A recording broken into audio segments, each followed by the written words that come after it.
Warning, the following presentation contains cold, hard truths that might change the way you think. Viewer discretion won't do you any good now.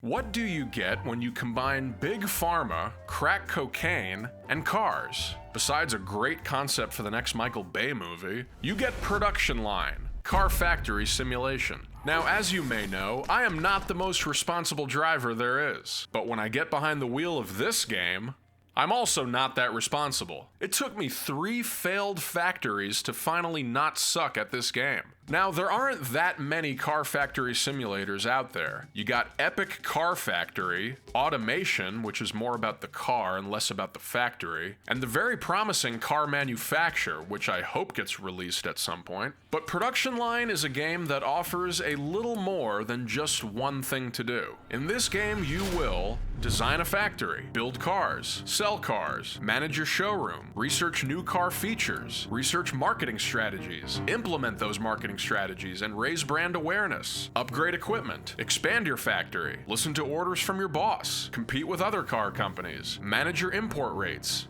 stare. You'll solve problems, fix inefficiencies, build parts in-house, build storage for your parts, paint the floor, take out a loan, go into debt, take out another loan, look at pie graphs, sacrifice a kitten, click on lists a lot, and that's pretty much everything. Alright, review over. Hope you buy the game.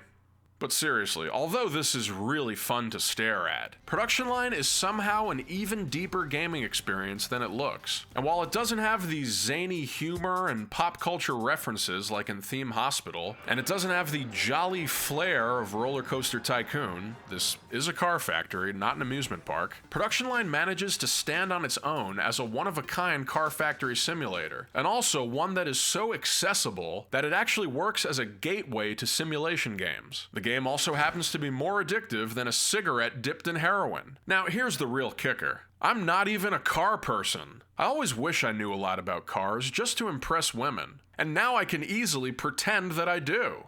Daisy, I know a lot about cars now, alright? I know all about that chassis, and I know a lot about powertrains. I would love to watch an advanced screening of The Rise of Skywalker with you, but I'm too busy researching air conditioning.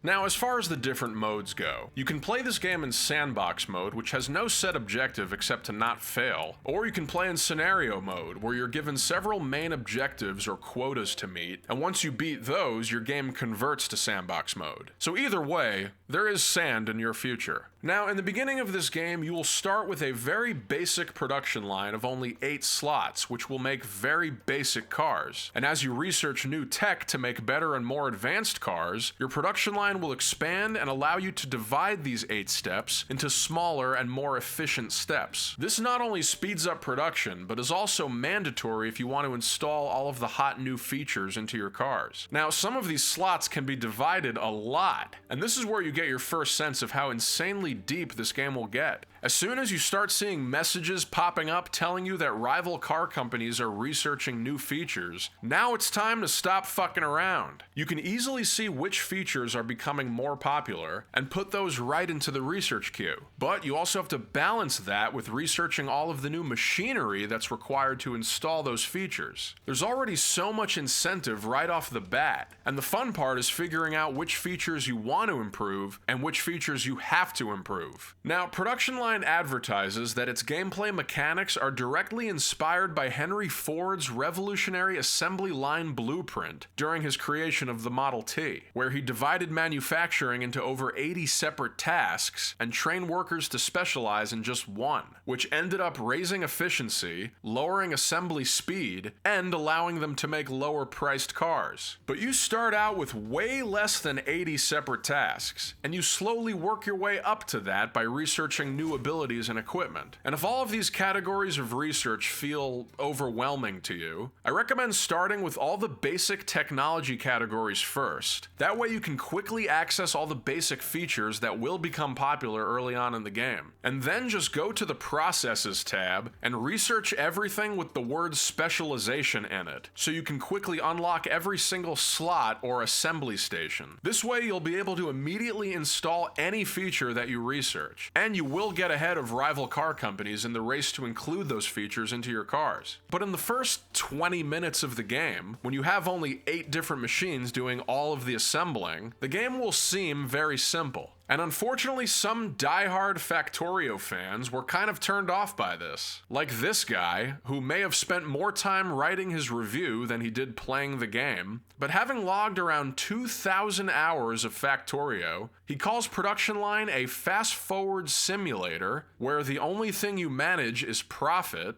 and since you don't have to worry about hostile takeovers, Factorio's biters, there is virtually no way to fail.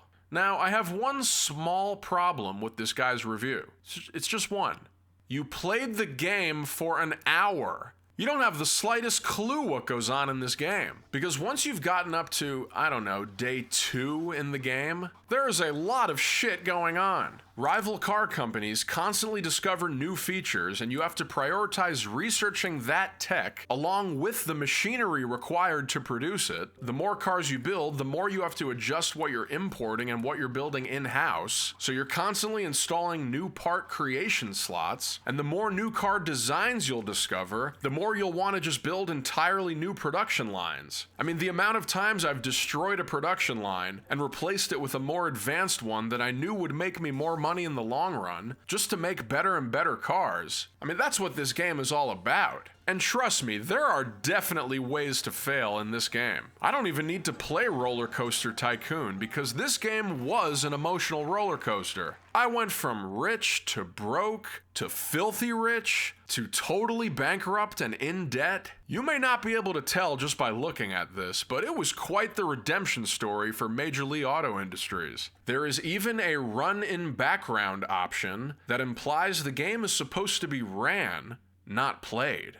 You know, after sitting on your ass for 2,000 hours playing Factorio, you should be running instead of playing. Now, with Production Line, it should be known that there is technically no concrete end to this game. You don't get into a rocket and shoot yourself off the planet or anything like that, because this is not Factorio, for the love of fucking God. But the main objective is always the same. You're trying to grow and improve the factory as much as you can, which means balancing factory efficiency with your bank account. And you may not experience all of the pitfalls that I did, but for the sake of not being useless, I'm going to impart to you 3 major lessons that I wish someone told me before I played this game. One is knowing how to simply install new features into your cars. First, you need to research the feature, then research and purchase the slot that builds that feature, then install the feature upgrade on that slot, then activate the upgrade on the car that you're building, and then you'll start building cars that have that feature. This process is constantly being improved in development, but it still feels like a lot of steps. 2 is knowing what to do when you're losing money rapidly. First, check the showroom and make sure you don't have 150 cars that aren't selling. If you do, you need to figure out why and lower those prices quickly or do something to clear those out. If your showroom looks normal and you're still losing money, I'm gonna take a guess and say it's due to you spending too much money on importing parts. See, right now, the powertrain is the most expensive thing, having 16 of them being imported per hour, which isn't that many, but they're over 1,000 a piece. So I'm spending $19,000 an hour on powertrains. Now that I know that, it's time to start making those in-house. And if you don't have that capability yet, you need to research that as well. So cut to later on when I'm now making powertrains in-house. And let's see how much I'm spending on importing them now. Oh, $0. Well, that's kind of an improvement. The third and final thing is to know how to do what I just did, and actually shift the source of a component to be in-house. Aside from researching the ability to make the powertrain yourself, you should also research import priorities. Then you go to the machine that installs the powertrain and make sure that it always prefers a local part instead of an import, and the price will drop pretty instantly. Look at this. Ever since I started making my really souped up SUV, I'm spending $31,000 an hour to import brakes, and around $20,000 an hour to import door panels. That is absolutely gut-wrenching. I'm burning money. I'm lighting bills on fire, throwing them into the toilet, pissing on them, and then flushing the flaming piss-covered dollars down the toilet. It's time to pump the brakes and start pumping out the brakes. My absolute favorite part of games like this is always the research. Every single thing that you do in this game needs to be researched first. Expanding the factory, managing imports, using your own power generators. You can even research researching.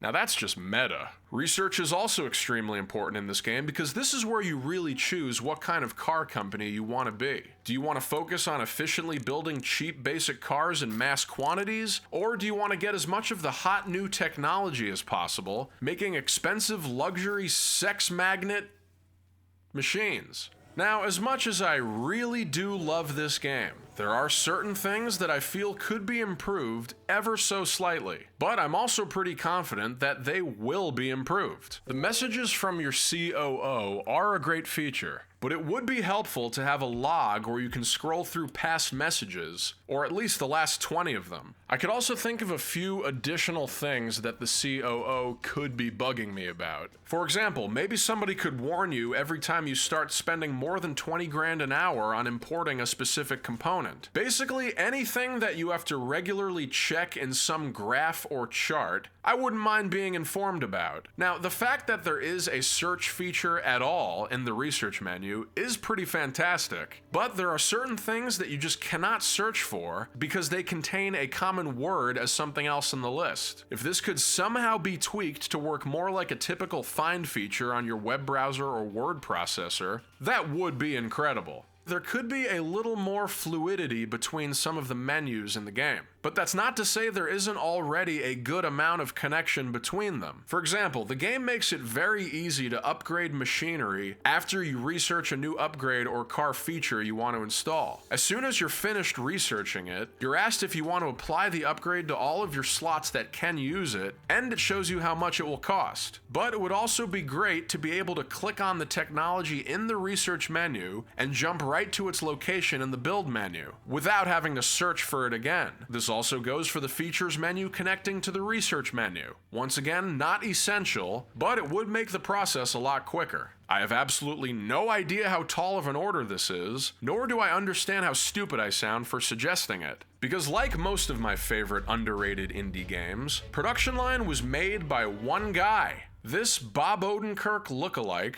who looks nothing like Bob Odenkirk, Mr. Cliff Harris, aka Positech Games, aka the company behind Gratuitous Space Battles, Big Pharma, and the Democracy series. And when Cliff is not busy at work on the new Democracy 4, he's making highly informative video dev blogs / play tutorials for Production Line, dishing out tons of insight into the development process, even why he chose particular colors for the game. In the user interface, you shouldn't have 36 different variations on the colour red. It's inconsistent and it's slightly jarring. There should be a scheme, there should be a designed palette so that everything looks consistent and nice. But the best is when he breaks down all the math that's coded into making the game's constantly shifting pricing mechanics. What this bit of code does is it looks at the game and it says, okay, how many Napa leather seats are you using? How many are you making? So therefore, how many are you importing? For the ones you're making, what components do you need? And you only need some Napa leather and some steel, and then you make loads of seats. So it works out the average price to you right now of making that, of providing that component. He also provides some seriously helpful tips for playing the game. He doesn't have to do any of this, but if you're an idiot like me, it does help. There's also the fact that this guy listens to almost every suggestion that people give him, and quickly, and I mean quickly, implements those changes into the game. I've noticed so many little improvements popping up just while I captured the footage for this video. A lot of people compared Production Line to Factorio, which I really don't think is fair. Although I will say that the feeling I get when I play this is very similar to what I felt when I played Factorio, where you just know you're in the hands of a developer who truly loves the details and clearly took their time to create an exceptionally functional and unique sandbox world. Unfortunately, women have not been that impressed with my knowledge of the cars in this game. But that has not stopped me from telling them about it when I approach them in bars. There is so much to be said about this game. It's really hard to whittle it all down. I could easily see someone fitting hours into just talking about it, let alone playing it. But be warned that this is a highly addictive product. Cliff Harris is truly one of the great drug manufacturers of our time, up there with Walter White and Albert Hoffman. In fact, I don't think I can exist on the same planet as this game. It just might ruin my life. I think you all know where this is going. So until next time...